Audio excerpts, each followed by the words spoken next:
Hello friend, स्वागत है आपके अपना ही YouTube channel AZ online solution पे। आज के हम इस क्लास में क्लास 10th की जो है जियोग्राफी की चैप्टर नंबर 1 की पार्ट क को वन शॉट करेंगे, है ना।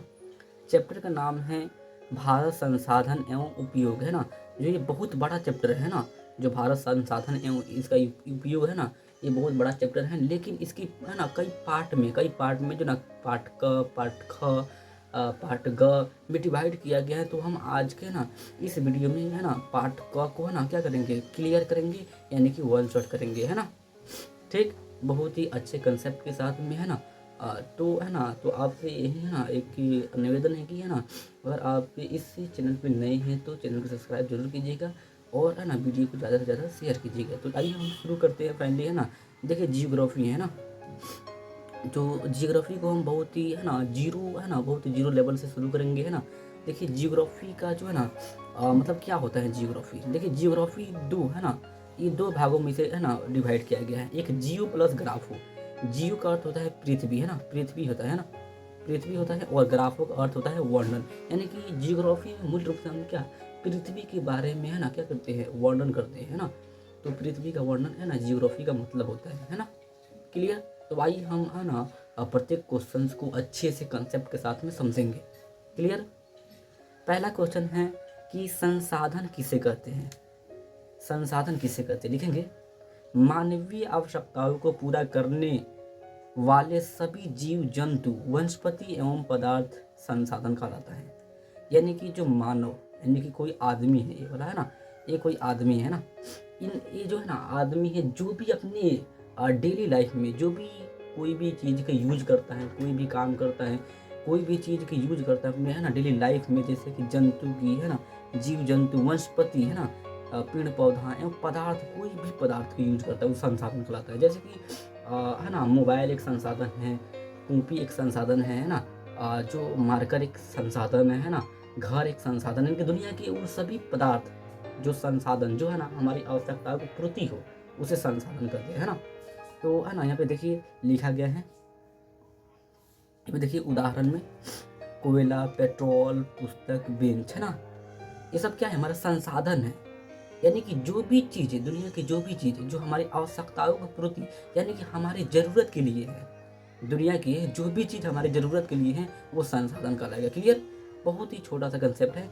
दुनिया की सारी वस्तु जो हमारी आवश्यकता की पूर्ति हो, यानी कि हमारे है ना आवश्यकता के लिए हो, उसे संसाधन कहते हैं। क्लियर। आइए क्वेश्चन नंबर 2 की ओर देखते हैं, है ना। संभावी संसाधन एवं सचित कोश संसाधन में अंतर स्पष्ट करना है ना।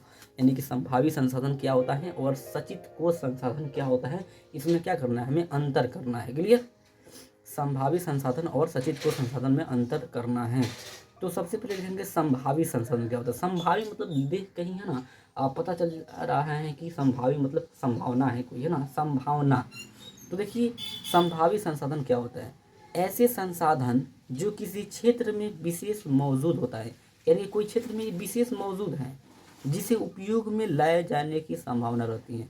यानी कि ये मौजूद भी है और इसे उपयोग में लाए जाने की संभावना भी है कि उपयोग होगा इसका, जिसका उपयोग अभी तक नहीं किया गया है। उपयोग मतलब वो किसी क्षेत्र में मौजूद है, उसको उपयोग में लाए जाने की संभावना है, लेकिन अभी तक उसका उपयोग नहीं हुआ है ना, जिसका उपयोग अभी तक क्या हुआ नहीं हुआ है, संभावित संसाधन कहलाता है ना। संभावित संसाधन कहने का मतलब ऐसा संसाधन जो किसी क्षेत्र में क्या मौजूद होता है ना, मौजूद होता है, लेकिन है ना उसे उपयोग में लाए जाने की संभावना में रहती है, लेकिन वह उसका उपयोग अभी तक नहीं किया गया है ना, उसे संभावित संसाधन कहलाता है। जैसे कि देखिए, जैसे हिमालय क्षेत्र के खनिज, जो खनिज हैं, खनिज मिट्टी के अंदर होता है, तो खनिज हैं राजस्थान एवं गुजरात क्षेत्र के पवन एवं सौर ऊर्जा, जो खनिज हैं वो संभावना भी है, उसका उपयोग में लाया जाएगा, लेकिन अभी तक उपयोग में नहीं लाया गया है, ठीक ना, उसे संभावित संसाधन कहलाता है, ठीक ना। जबकि आपको अच्छे से संभावित संसाधन समझ में आ जाएगा। आइए आगे देखते हैं सचित कोश संसाधन क्या होता है, इसके ऊपर भी डिस्कस करते हैं ना। सचित कोश संसाधन क्या होता है, लिखेंगे वास्तव में ऐसे संसाधन, वास्तव में यानी कि रियलिटी में ऐसे संसाधन ही भंडार संसाधन का अंश होते हैं। भंडार संसाधन ये है ना एक क्या है, एक न्यू है ना शब्द है, भंडार संसाधन। यानी कि जो है ना वास्तव में, यानी कि रियलिटी में ऐसे संसाधन होते हैं जो भंडार संसाधन का अंश होता है। सचित कोष, कोष मतलब रखा हुआ, धरा हुआ, यानी कि भंडार किया हुआ, है ना। यानी कि भंडार संसाधन का ये अंश होता है। सचित कोष क्या होता है? भंडार संसाधन का एक अंश होता है जिसे उपलब्ध तकनीक के आधार पर प्रयोग में लाया जा सकता है। यानी कि उसमें कुछ टेक्नोलॉजी की जरूरत है, अगर टेक्नोलॉजी रहेगा अच्छा तो उसे उपयोग में भी लाया जा सकता है ना। इनका तत्काल उपयोग प्रारंभ नहीं हुआ है, यानी कि इसका जो है ना तत्कालीन में अभी उपयोग प्रारंभ नहीं हुआ है, यानी कि आरंभ नहीं हुआ है, शुरुआत नहीं हुआ है, इसका उपयोग अभी लोग नहीं कर रहे हैं। यह भविष्य की पूंजी है, यानी कि भविष्य के लिए इसे लोग क्या छोड़े हैं, यानी कि सचित को संसाधन को छोड़े हैं भविष्य के लिए, यानी कि ये क्या है, भविष्य की एक पूंजी है। जैसे नदी जल भविष्य में जल विद्युत उत्पादन करने में उपयुक्त हो सकते हैं। यानी कि ओवरऑल अगर बात की जाए ना तो हम संभावित संसाधन और है ना सचित को संसाधन में अच्छे से अंतर लिख सकते हैं, और बहुत ही छोटे में और बहुत ही आसानी लफ्जों में, है ना। संभावित संसाधन करने का मतलब क्या होता है? ऐसे संसाधन जो किसी क्षेत्र में विशेष मौजूद होता है और है ना जिसे उपयोग में लाए जाने की संभावना रहती है और उसका उपयोग अभी तक नहीं किया गया है ना। और सचित को संसाधन की बात की जाए तो वास्तव में ऐसे संसाधन जो है ना भंडार संसाधन के अंश होते हैं जिसे है ना उपलब्ध तकनीक के आधार पर है ना लाए जाने की है ना संभावना है ना क्या है, है ना उपलब्ध तकनीक के आधार पर जो है ना जो है प्रयोग में लाया जा सकता है ना। इसका तत्कालीन उपयोग प्रारंभ नहीं हुआ है, ये भविष्य का पूंजी है। क्लियर, यहाँ तक क्लियर है। अगला क्वेश्चन देखते हैं। अगला क्वेश्चन है कि संसाधन संरक्षण की उपयोगिता। संसाधन मतलब जो हमारी डेली लाइफ में, फॉर एग्जाम्पल जैसे कि संसाधन है, कलम क्या है? संसाधन है ना, ये कलम संसाधन है। इसके संरक्षण मतलब क्या होता है? बचाव, यानी कि है ना इसका संरक्षण करना, यानी कि बचाव करना। यानी कि संसाधन संरक्षण की उपयोगिता मतलब क्या क्या उपयोग है, कौन कौन से उपयोग करेंगे तो संसाधन संरक्षण होगा, संसाधन बचेगा, है ना। तो आइए वहीं लिखना है। सभ्यता एवं संस्कृति के विकास में संसाधन की अहम भूमिका होती है। यानी कोई भी सभ्यता है ना, सभ्यता है, संस्कृति है, उसके विकास में, सभ्यता और संस्कृति के विकास करने में, डेवलपमेंट करने में संसाधन का है ना संसाधन की क्या होता है? अहम भूमिका होती है। यानी कि संसाधन बहुत ही महत्वपूर्ण भूमिका निभाता है ना। इसके है ना अविवेकपूर्ण उपयोग से विविध प्रकार के सामाजिक, आर्थिक एवं संस्कृति एवं है ना पर्यावरणीय समस्याओं को है ना, देखिए यहाँ पे बोला गया है कि इसका अगर हम है ना अविवेकपूर्ण है ना, अविवेकपूर्ण उपयोग है ना, अनेक प्रकार के सामाजिक मतलब अविवेकपूर्ण उपयोग मतलब बिना है ना दिमाग से इसका उपयोग करेंगे ना, बिना दिमाग से है ना तो ये बहुत तेजी समाप्त हो जाएगा। लेकिन इसका विवेकपूर्ण उपयोग करेंगे ना तो बहुत ही क्या ये है ना जल्द है ना समाप्त नहीं होगा और ये बचा रहेगा हमारे क्या आने वाले पीढ़ी के लिए। क्लियर, तो आगे बढ़ो। तो ओवरऑल संसाधन संरक्षण कहने का मतलब यह होता है कि संसाधन को हम क्या करें, संसाधन को हम बचतपूर्ण उपयोग करें। यानी कि है ना संसाधन क्या है? सीमित है भाई, है ना। जो संसाधन है क्या है? सीमित है। वो देखिए संसाधन जो है ना, जितना भी संसाधन वो पदार्थ हैं, पदार्थ को ना बनाया जाता है और ना ही नष्ट किया जाता है, बल्कि एक रूप से दूसरे रूप में बदला जाता है ना। फॉर एग्जाम्पल जैसे कि कलम है, तो कलम ये जाते बनता थोड़ी ना है, ये पदार्थ है, किसी कोई ना कोई पदार्थ है, ये कोई ना कोई पदार्थ से बना है ना, है ना। ये डायरेक्ट नहीं उत्पन्न हुआ है ना, ठीक। तो संसाधन संरक्षण करने का मतलब कोई भी है ना जो संसाधन है उसका बचतपूर्ण उपयोग करना चाहिए, ठीक ना। और बचतपूर्ण उपयोग करेंगे विवेकपूर्ण तरीके से है ना तो क्या वो भविष्य के लिए है ना अभी बचा रहेगा। क्लियर। एंड उसके बाद जो है 4 नंबर क्वेश्चन है कि संसाधन निर्माण में तकनीक की क्या भूमिका होता है। संसाधन के निर्माण में तकनीक की क्या भूमिका होता है। संसाधन मतलब कोई भी चीज़, मान लेते हैं हम कलम, संसाधन क्या है? कलम। इसके निर्माण मतलब क्या होते हैं? इसके जो ना और मतलब खोज है ना, संसाधन निर्माण में तकनीक मतलब क्या होता है? टेक्नोलॉजी। यानी कि संसाधन की खोज में तकनीक का क्या भूमिका होता है, संसाधन की खोज में तकनीक का क्या भूमिका होता है। यानी कि संसाधन, कोई संसाधन को हमें खोज करना है तो उसमें टेक्नोलॉजी क्या लगेगा, कितना टेक्नोलॉजी लगेगा, तो वहीं लिखेंगे संसाधन निर्माण में तकनीक की बहुत ही अहम भूमिका होती है। यानी कि संसाधन के निर्माण में अगर तकनीक नहीं रहेगा तो संसाधन कैसे भाई निर्माण होगा भाई। माना कि तकनीकें मेरे पास नहीं है और हमें बनाना है क्या, हमें बनाना है घर, तो कैसे बनेगा। इसीलिए संसाधन के निर्माण में तकनीक क्या होती है? अहम भूमिका होती है। तकनीक अगर रहेगा, टेक्नोलॉजी रहेगा तभी ना घर बनेगा। इसीलिए संसाधन निर्माण में तकनीक क्या होता है? अहम भूमिका होता है, क्योंकि बहुत संसाधन ऐसे होते हैं, बहुत से संसाधन ऐसे होते हैं जिन्हें तकनीक के आधार पर ही उपयोग किया जा सकता है।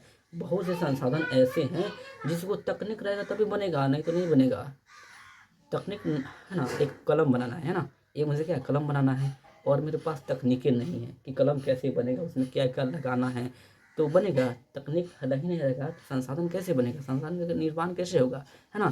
तो इसीलिए क्या यहाँ पे देखिए, जिन्हें तकनीक के आधार पर है ना ही उपयोग किया जा सकता है। साथ ही है ना, जापान प्राकृतिक संसाधन में विपन्न है, यानी कि जापान जो एक उदाहरण लिया गया है। जो जापान क्या है, प्राकृतिक संसाधन, मतलब जापान में बहुत ज़्यादा प्राकृतिक संसाधन है ना, वे विपन्न है ना। जापान क्या है, प्राकृतिक संसाधनों में विपन्न है, लेकिन तकनीक के आधार पर जापान संपन्न है। नहीं, विपन्न मतलब यहाँ पे होता है जापान में है ना, जो तकनीक है ना, जो है प्राकृतिक संसाधन है वो नहीं है, मतलब बहुत कम है ना। जापान में क्या है, प्राकृतिक संसाधन बहुत कम है, बट ये जो है ना वहाँ के जो तकनीक है ना वो बहुत ही संपन्न है, यानी कि तकनीक वहाँ की बहुत ज़्यादा है, यानी कि वहाँ की टेक्नोलॉजी है ना, जो इंसानों के पास टेक्नोलॉजी ज़्यादा है लेकिन प्राकृतिक संसाधन ही नहीं है ना। तो आई होप कि आपको अच्छे से क्वेश्चन समझ में आ जाएगा। संसाधन निर्माण में तकनीक की क्या भूमिका होता है, इनके कोई भी सामान को बनाना है तो उसमें तकनीक कितना लगेगा, क्लियर। एंड उसके बाद जो अगला क्वेश्चन है 5 नंबर की, उत्पत्ति के आधार पर संसाधन कितने प्रकार के होते हैं, यानी कि उत्पत्ति के आधार पर संसाधन कितने प्रकार के होते हैं। उत्पत्ति मतलब जो है ना उत्पन्न के आधार पर है ना, उत्पत्ति के आधार पर जो ना संसाधन कितने प्रकार के होते हैं। तो उत्पत्ति के आधार पर जो ना संसाधन के 2 प्रकार होता है, एक जैव संसाधन, एक अजैव संसाधन, है ना। जैव संसाधन क्या होता है और अजैव संसाधन क्या होता है, इसे हम समझेंगे। जैव संसाधन किसे कहते हैं, ऐसे संसाधन की ऐसे है ना, ऐसे संसाधन की प्राप्ति जैव मंडल से होता है ना। मतलब ये जो है ना अगर इसके ओवरऑल अगर बात करें ना तो जैव संसाधन मतलब है ना सजीव वस्तुओं के संसाधन को जैव संसाधन कहते हैं। जैसे कि मनुष्य सजीव है, वनस्पति सजीव है ना, अन्य है ना प्रणाली जो है, मतलब सजीव वस्तुओं के संसाधन को हम जैव संसाधन कहते हैं। और अजैव संसाधन जो ना निर्जीव वस्तुओं को, जैसे कि चट्टान क्या है, निर्जीव है ना। धातु क्या है, वो भी निर्जीव है, वो जीव है, उसमें जीव नहीं है। खनिज भी क्या है, निर्जीव है। यानी कि है ना जैव संसाधन क्या होता है ना, सजीव वस्तुओं के संसाधन को जैव संसाधन कहते हैं और निर्जीव वस्तुओं के संसाधन क्या कहते हैं, अजैव संसाधन कहते हैं। आई होप कि आपको अच्छे से जैव और अजैव संसाधन समझ में आया होगा, क्लियर। अगला क्वेश्चन की ओर बढ़ते हैं। अगला क्वेश्चन है कि उपयोगिता के आधार पर संसाधन कितने प्रकार के होते हैं, यानी कि उपयोगिता के आधार पर संसाधन कितने प्रकार होता है। संसाधन उपयोगिता के आधार पर यानी कि उपयोग करने के आधार पर, तो उपयोगिता के आधार पर संसाधन के 2 प्रकार, कितने 2 प्रकार होता है। एक क्या होता है नवीकरणीय संसाधन, एक क्या होता है अनवीकरणीय संसाधन। यहाँ पे है अनवीकरणीय संसाधन। तो आइए हम अच्छे से समझेंगे नवीकरणीय संसाधन और अनवीकरणीय संसाधन क्या होता है। सबसे पहले नवीकरणीय संसाधन के बारे में समझेंगे। देखिए, वैसा संसाधन जिन्हें भौतिक, रासायनिक है ना या यांत्रिक प्रक्रिया द्वारा नवीकृत या पुनः प्राप्त किया जा सकता है। मतलब ये ऐसा संसाधन, नवीकरणीय संसाधन ऐसा संसाधन है जिन्हें है ना खत्म होने के बाद भौतिक, रासायनिक और यांत्रिक विधि द्वारा उन्हें पुनः प्राप्त किया जा सकता है, उसे नवीकरणीय संसाधन कहलाता है। जैसे कि सौर ऊर्जा है, सौर ऊर्जा आज उगा है और फिर कल भी उगेगा, परसों भी उगेगा, यानी कि इसे पुनः नवीकृत प्राप्त किया जाता है, यानी कि पूरा है ना बाद में भी प्राप्त किया जा सकता है। ये कभी समाप्त नहीं होता है, सौर ऊर्जा कभी समाप्त होगा नहीं। उसके बाद जो है पवन ऊर्जा, ये भी कभी समाप्त नहीं होता है, इसीलिए है ना हवा हरदम लगता है, आज भी लगेगा, कल भी लगेगा, परसों भी लगेगा, ठीक है ना। यानी कि है ना जल भी नवीकरणीय संसाधन है, जल भी कभी समाप्त नहीं होगा, जल बहुत ज़्यादा है, ठीक ना, क्लियर, इत्यादि। तो आई होप कि आपको नवीकरणीय संसाधन बहुत अच्छे से समझ में आएगा। इसका डिपोजिट ठीक है अनवीकरणीय संसाधन। अनवीकरणीय संसाधन क्या होता है, वैसा संसाधन जिनकी पुनः प्राप्ति नहीं की जा सकती है, यानी कि एक बार प्राप्त है, एक बार हम उपयोग कर लिए और चाहेंगे कि दोबारा हम प्राप्त कर ले तो नहीं हो पाएगा, है ना। तो है ना क्या है, वैसा संसाधन है ना जिनकी पुनः प्राप्ति नहीं की जा सकती है, एक बार उपयोग करने के बाद समाप्त हो जाती है। जैसे कोयला, पेट्रोलियम, जीवाश्म, यानी कि कोयला जो है एक सीमित है भाई, है ना, एक सीमित है, कोई लिमिट नहीं है कि कब है ना समाप्त हो जाएगा, ठीक है ना। एंड यहाँ तक कि पेट्रोलियम भी है, पेट्रोलियम जो है ना वो भी सीमित है ना, वो भी है ना कोई लिमिट नहीं है कि है ना कब खत्म हो जाएगा, ठीक ना। एंड जो जीवाश्म ईंधन जो है, ये जीवाश्म ईंधन के अंतर्गत ही कोयला, पेट्रोलियम आता है, इसका कोई लिमिट नहीं है, ये इसीलिए अनवीकरणीय संसाधन है। ये है ना एक बार उपयोग करने के बाद जो है ना दोबारा क्या होता है, उपयोग में नहीं लाया जा सकता है, क्लियर। तो आई होप कि आपको नवीकरणीय एंड अनवीकरणीय संसाधन अच्छे से समझ में आया होगा। तो अगला क्वेश्चन की ओर हम बढ़ते हैं, क्लियर। अब देखिए क्वेश्चन नंबर 7 है कि स्वामित्व के आधार पर संसाधन की विधि है ना विविध रूपों की वर्णन करिए। यानी कि स्वामित्व के आधार पर संसाधन कितने प्रकार के होते हैं, है ना। देखिए स्वामित्व मतलब क्या होता है, निजी, है ना, निजी आपन, है ना। स्वामित्व मतलब निजी, यानी कि स्वामित्व निजी के आधार पर जो ना संसाधनों के कितने प्रकार है, कितने रूपों में, है ना, बांटा गया है, उसका वर्णन करना है। क्लियर। तो स्वामित्व के आधार पर संसाधन के जो ना 4 प्रकार होते हैं। कितने? 4। सबसे पहला क्या है, व्यक्तिगत संसाधन, है ना। तो आइए सबसे पहले व्यक्तिगत संसाधन के बारे में देख लेते हैं। उसके बाद जो है सामुदायिक संसाधन, है ना, राष्ट्रीय संसाधन और अंतर्राष्ट्रीय संसाधन चौथा नंबर है। क्लियर। तो सबसे पहले हम क्या व्यक्तिगत संसाधन के बारे में देख लेते हैं। व्यक्तिगत संसाधन क्या होता है ना। लिखेंगे ऐसे संसाधन किसी खास व्यक्ति के अधिकार क्षेत्र में होता है ना, जिसके बदले में वे सरकार को लगान भी चुकाता है, जैसे कि भूमि, घर, बाग, बगीचा, तालाब इत्यादि। यानी कि ऐसे संसाधन जो कोई खास आदमी, है ना, कोई निजी आदमी का अधिकार क्षेत्र में होता है और उसके बदले में वो सरकार को टैक्स भी देता है ना। जमीन की रसीद कटाता ना है, तो उसके, है ना, बदले में क्या वो रसीद का टैक्स है ना, जिसके बदले में क्या वो सरकार को, है ना, क्या करता है, सरकार को टैक्स भी देता है। यानी कि सरकार क्या करता है, जिसके बदले में सरकार को लगान भी चुकाता है। जैसे वो, जैसे भूमि हो गया, खेत का हो गया, कोई घर हो गया, है ना, कोई बाग बगीचा हो गया, तालाब हो गया, है ना। ये क्या होता है, सामुदायिक संसाधन होता है जो किसी खास निजी व्यक्ति का अधिकार क्षेत्र में होता है, उसके बदले में वो सरकार को लगान भी चुकाता है ना। क्लियर। उसके बाद जो दूसरा है सामुदायिक संसाधन, है ना। दूसरा क्या है, सामुदायिक संसाधन है ना। देखिए सामुदायिक संसाधन क्या होता है, ऐसे संसाधन, है ना, किसी खास समुदाय के अधिपत्य में होता है। यानी किसी खास समुदाय मतलब क्या होता है, यानी कि मतलब पूरे लोगों की, है ना, यानी कि कोई, है ना, मतलब शामिल समूह, है ना, समूह होता है, समुदाय मतलब समूह, यानी किसी खास समुदाय के अधिपत्य में होता है, जिसका उपयोग, है ना, समूह के लिए, है ना, समूह सुलभ के लिए होता है। समूह सुलभ मतलब एक साथ होता है, जैसे शमशान घाट में पूरे लोगों का होता है ना, जो पूरे लोग एक साथ, है ना, मतलब एक साथ ही जाते हैं ना शमशान घाट में। तो शमशान घाट में पूरे लोगों को होता है ना। और ये पे देखिए मंदिर, मस्जिद, है ना, गुरुद्वारा, पंचायत भवन, इनमें क्या होता है, इसमें मतलब पूरे लोग एक साथ जाते हैं, है ना। ये सामुदायिक संसाधन होता है, इनमें पूरे लोगों का अधिकार होता है उस पर, है ना। क्लियर। उसे सामुदायिक संसाधन कहते हैं। एंड, है ना, राष्ट्रीय संसाधन क्या होता है ना, इस पर भी हम गौर करते हैं। देखिए कानूनी तौर पर देश या राष्ट्र के अंतर्गत सभी उपलब्ध संसाधनों को राष्ट्रीय संसाधन कहते हैं। देखिए राष्ट्रीय संसाधन मतलब राष्ट्र यानी कि देश के संसाधन हो गए हैं, उस पर किसी आदमी का, है ना, है ना, अधिकार नहीं होता, उस पर पूरा आदमी का अधिकार होता है। जैसे कि सरकारी स्कूल पर एक आदमी का अधिकार होगा, यानी कि पूरे देश के लोगों का अधिकार होता है ना, उसे राष्ट्रीय संसाधन कहा जाता है। क्लियर, है ना। तो आई होप कि आपको, है ना, राष्ट्रीय संसाधन तक समझ में आएगा। और इसके अलग जो है ना अगला है जिसका नाम है अंतर्राष्ट्रीय संसाधन, उसको भी देखते हैं। आइए हम अंतर्राष्ट्रीय संसाधन के बारे में देखते हैं ना। अंतर्राष्ट्रीय संसाधन क्या होता है। क्लियर। लिखेंगे ऐसे संसाधनों का नियंत्रण, है ना, यानी कि कंट्रोल, है ना। अंतर्राष्ट्रीय संस्था मतलब कोई अंतर्राष्ट्रीय, है ना, इंटरनेशनल जो है ना कोई संस्था है ना, अंतर्राष्ट्रीय संस्था करती हैं तट रेखा से 200 किलोमीटर की दूरी छोड़कर खुले महासागरीय संसाधनों पर, है ना, किसी देश का अधिपत्य नहीं होता है। ऐसे संसाधनों का प्रयोग सिर्फ अनुसंधान अंतर्राष्ट्रीय संस्थाओं की सहमति से किसी राष्ट्र द्वारा किया जाता है। यानी कि, है ना, माना देखिए यहाँ पे बहुत अच्छे से हम समझा रहे थे ना, इसे समझना बहुत ही जरूरी है। देखिए यहाँ पे है ये एक, है ना, एक देश के तट है और ये दूसरा तट के दस, है ना, मतलब दूसरा देश का तट है ना। और ये क्या है, ये समुंदर है, ठीक ना, ये समुद्र है, ठीक ना। ये एक दस, है ना, एक देश का तट है और ये दूसरा तट का देश है, ठीक ना। तो इसके बीच की दूरी है ना, ये, है ना, ये जो बीच के 200 किलोमीटर दूरी है ना, ये 200 किलोमीटर जो दूरी है क्या, ये ही अंतर्राष्ट्रीय संसाधन है। ना ये देश का है ना ये देश के है, यानी दोनों देश के, है ना, बीच की दूरी को, है ना, अंतर्राष्ट्रीय संसाधन कहते हैं ना। क्लियर।